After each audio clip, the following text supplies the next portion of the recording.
This is the Riot MMO. If anybody missed the news, Greg Street, the main guy for the Riot MMO, or at least the main publicly facing guy for the Riot MMO, is leaving Riot, or has already left Riot. Ghostcrawler used to be a WoW dev before he moved over to Riot. A video about a single tweet. Wow, is this another video about Elden Ring?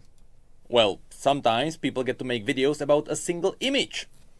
Something I have done in the past too. So, Ghostcrawler, one of the lead people at Riot's MMO, announced that he will be stepping down. Which, in the eyes of all those who saw it, meant... Is Riot's MMO dead? Is it gone? Is the MMO genre dead with no way of return? No. We're fine. In fact, things are looking kinda bright. Which is why I wanted to talk about this. Let's hear about it. Throughout the entire speculative MMO journey, Ghostcrawler was always in the front lines. He was the one everyone wanted to talk to when it came down to Riot MMO updates. Despite the fact that Ghostcrawler himself mentioned many times that he is absolutely not the only guy working on the MMO. But he just happened to be the most visible one. Yeah, exactly. Like and that's always how it's going to go. People are only going to know maybe like 5% of the actual people that work on the game. He's the one who tweeted about it first. And because he has quite a good history with MMOs as well as other games, a lot of people... And you have to keep in mind, this is BlizzCon before, like, fucking, like, BFA. There was BlizzCon a before lot of phones. confidence in the entire project. Is this a healthy thing to do? Well, don't ask me, I made 5 videos about a game that isn't even announced. But some people remain skeptical, as they probably should with all the recent MMO releases. Anyway, because we are going to talk about what all the news around Ghostcrawler means for the MMO, we should probably start with what Ghostcrawler did in the past. Even though most people will remember him from the golden days of WoW, Ghostcrawler actually started his game development journey working on the Age of Empires series. Together... Oh my god, bro. Like, I have that cardboard box. You remember that? Like, it's like the size of this. Oh, man. Like, I had that. Oh. Woo! That game was something special. Holy shit, it was so good. God damn. With StarCraft, this franchise became somewhat of a godfather to the strategy game genre. And if you have no idea what these games even are... insane. You're a Don't fucking worry idiot. about it. Yeah. After Ghostcrawler joined Blizzard, he got to work on World of Warcraft, where he became the lead system designer during Wrath of the Lich King and Cataclysm. And perhaps this is why Ghostcrawler's dev abilities were so highly regarded.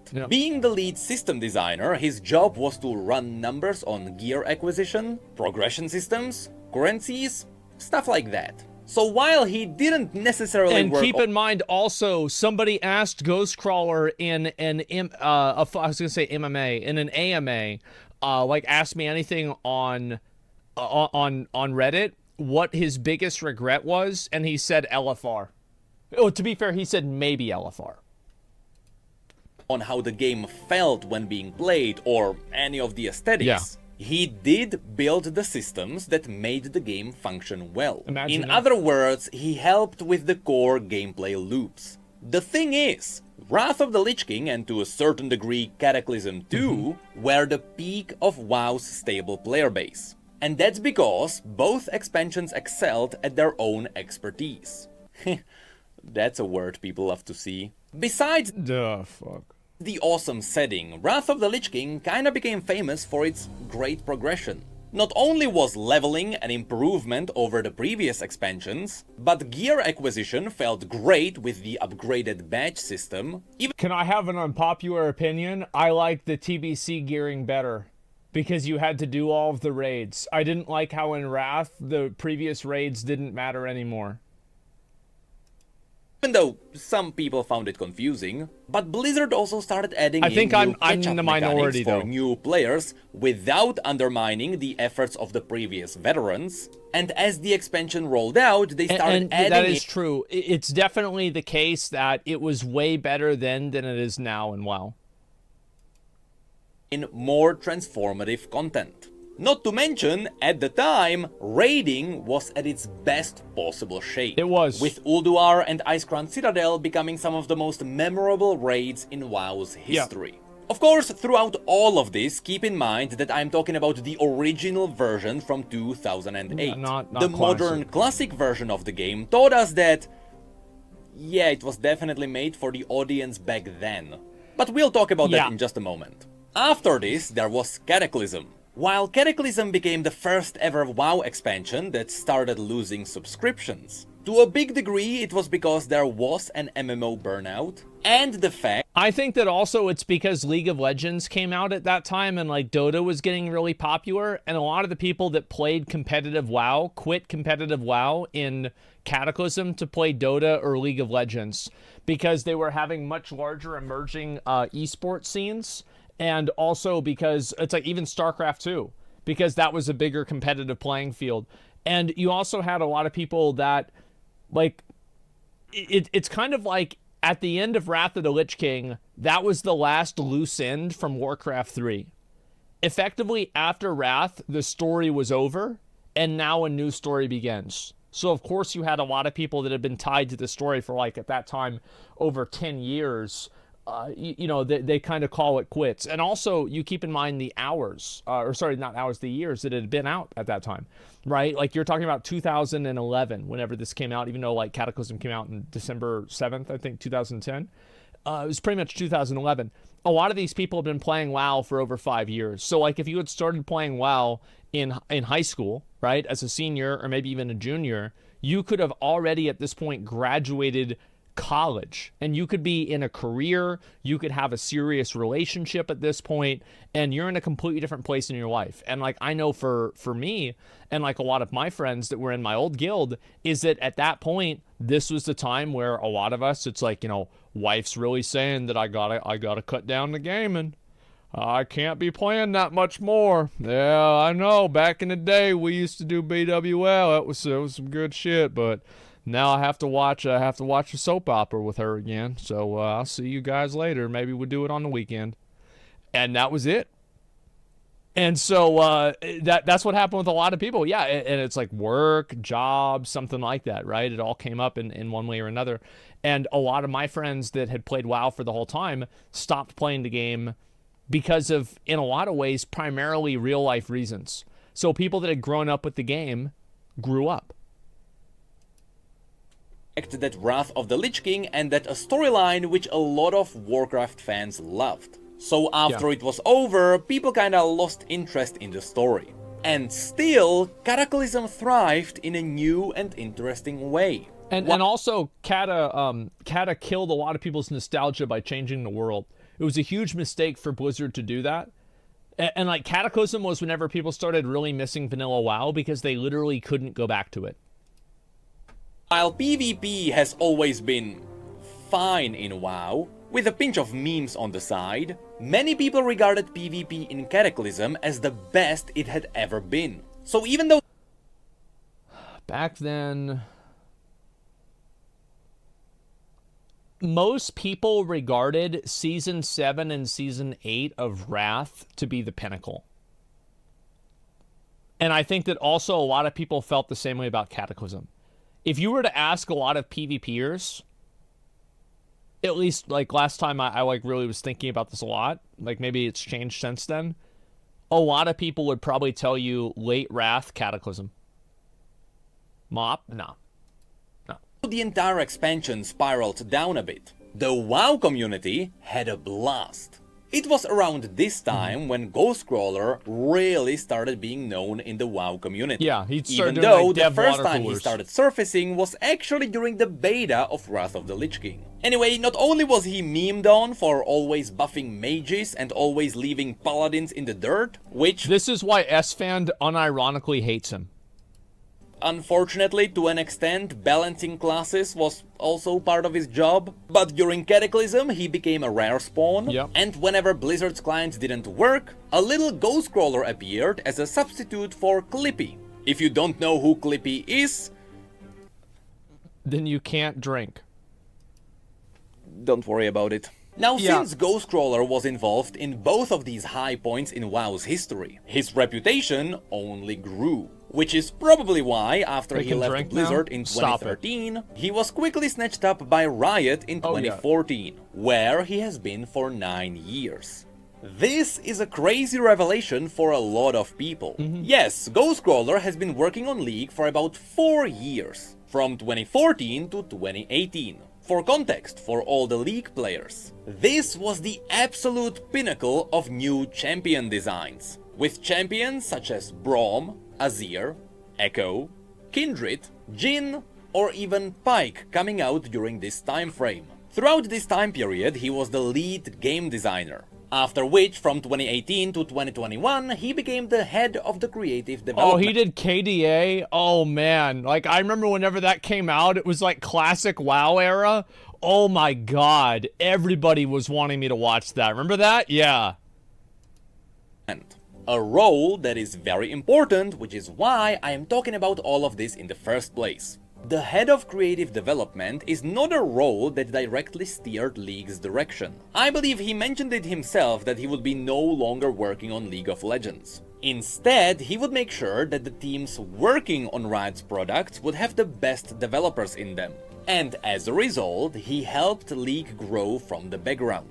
This is exactly the role Ghostcrawler had on the MMO. During the early stages of the MMO, he helped put the idea of the entire game together, he helped concept the core backbone mechanics, but most importantly, he helped put together the right team of developers. And he gave them the right direction in order for the MMO to succeed. This is something he mentioned in the past, especially in his tweets where he mentions that the team is stacked full of amazing devs. And even during his announcement of leaving Riot, he still remained confident that the current team working on the MMO is great. To be fair, it's not like he's gonna say, guys, listen, it's gonna suck. It's gonna be bad. It's gonna be bad. It was all because of me that it was good, and now, because I'm gone, it's gonna be bad. Like, yeah, they're dog shit. Yeah, it's bad. That's why I'm leaving. I'm out. Yeah, he's not going to say anything detrimental. So, like, him saying something positive, I don't really think goes really that far. But I do think that it's fair that I don't think that Riot has released an L. Like, I think that Legends of Runeterra is pretty good. Teamfight Tactics, pretty good. Even the smaller games like that Ruined King game is pretty good. League is massively popular. Valorant is like the biggest game in the world, basically. It's one of them at least. Yeah, I mean, I don't... And Ghostcrawler wasn't working on all of those, so there's clearly more to it than that. Finally brings us back to the question everyone is asking. Is Ghostcrawler leaving Riot a bad sign for the MMO? How can we possibly know? No. Just like every video game, the MMO will be primarily judged based on gameplay, and it will go down to the game designers and the engineers to pull it off successfully. Ghostcrawler's job was to simply nudge them in the right direction, which, to be fair, may raise a question. Yeah. Is it going to be the right direction? If classic WoW taught us anything, it's that the old MMO design doesn't work with modern gaming. In the past, a lot of MMOs failed for never innovating on the base MMO formula. And funnily enough, WoW itself proved it. During WoW's classic reruns, a lot of the things that people loved in the past were definitely not praised in the modern era. And I don't think that's quite as common. I think that there were a lot of like frictional problems like respec costs and shit like that was bad. But I think that if you look at classic WoW, especially classic WoW, like vanilla, people really liked it. It was massively fucking popular. And even now, you're seeing a resurgence of classic WoW. Classic WoW era. World buffs suck dick. Everybody says world buffs suck dick, but everybody got world buffs every week. And whenever Season of Mastery said you couldn't get world buffs anymore, nobody played it. I think there's a lesson to be learned there. I believe that's for one simple reason. The old MMO formula simply doesn't work as well anymore. Old MMO designs assumed that you would set aside 4 hours of uninterrupted raid nights. Not only did this work because the old school communities rode off of the idea of getting together RPG sessions, but also simply being online was a novel idea. These days, meeting people online is nothing exciting, nor is setting aside days meeting people online is nothing. Look what they need to make a fraction of our toxicity. Valorant, dude, I remember I went into Valorant and I queued a game and it was 2 girls that would just say good try after we lost a round. I was like, what is this? What happened to gaming? Like, nobody's screaming and blowing in the mic. Nobody's yelling. There's no slurs. No even profanity. They're not blaming each other. Like, what the fuck? Exciting, nor is setting aside specific hours a week to play. People prefer games where you can get quick 30-minute sessions at a time, which could be one of the reasons why MOBAs exploded right after MMOs. It was a natural evolution of multiplayer time commitment. Not only I actually think that if you compare the amount of people that are raiding in Classic WoW and also raiding in what do you call it? The raiding Classic WoW and raiding in Final Fantasy XIV, I think that what it really shows is that WoW's current raid model is bad. I think people want to log on Friday night and raid with the boys. But I don't think they want to do it if their time is getting constantly deleted, their efforts invalidated, the fights are punishing to the point to where they're not fun. Like, look at Classic WoW. Dude, Tim never missed a raid whenever he was raiding with us. Shroud chartered a private jet to fly home to be there for BWL release. People like raiding. They just don't like what it's turned into. Not only that, but slowly people started treating MMOs as single-player RPGs with a shared world. Again, this has a lot to do with the aging audience and people not having enough time to set aside for raids. And these days, even retail WoW is doing this. They embrace the fact that casual players are the majority of their audience like now, which is why the new trading post became such a success. Oh yeah, this is a huge all of this dub. makes me wonder, how will Riot tackle this problem? Will they make an old school MMO like what is Ashes of Creation trying to do? Or will they give it a new spin? Essentially creating a single-player RPG with a shared world. And I think what they should start with is a single-player RPG with a shared world and then add raid content later on. I don't think they should start and like add in a bunch of raid content and stuff like that. Just kind of base it off what players do. I also think like one thing that makes RuneScape really popular, and this is again like my opinion from an outsider mostly, is that actually 99% I'm pretty much an outsider, is that there are a lot of these like single player benchmark challenges that you have in old school RuneScape that if you beat this, you've got the big dick. And there are so many of them that people can rank themselves and beat these challenges. It's the same thing with PoE. Is that you've got all of these like Shaper, Maven, fucking Elder, Osiris, Uber Exarch, etc. You've got a whole fucking list of them. And WoW did this with the Mage Tower. And I think the Mage Tower was a massive success because of it.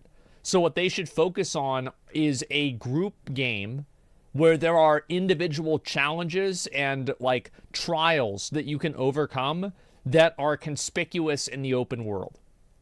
Like you're wearing like the Inferno cloak, for example, or the the transmog for the Legion legendary artifact weapons, or Legion Mage Tower artifact weapons.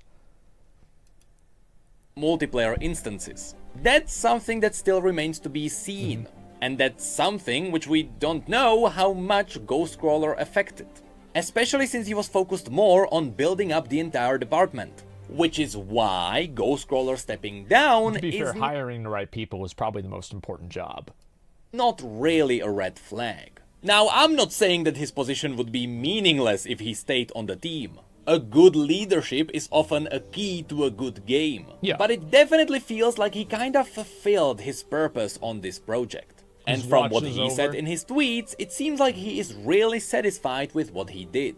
Which he followed by mentioning that the MMO is in good hands. And that it felt like the right time to hand over the reins for the next phase.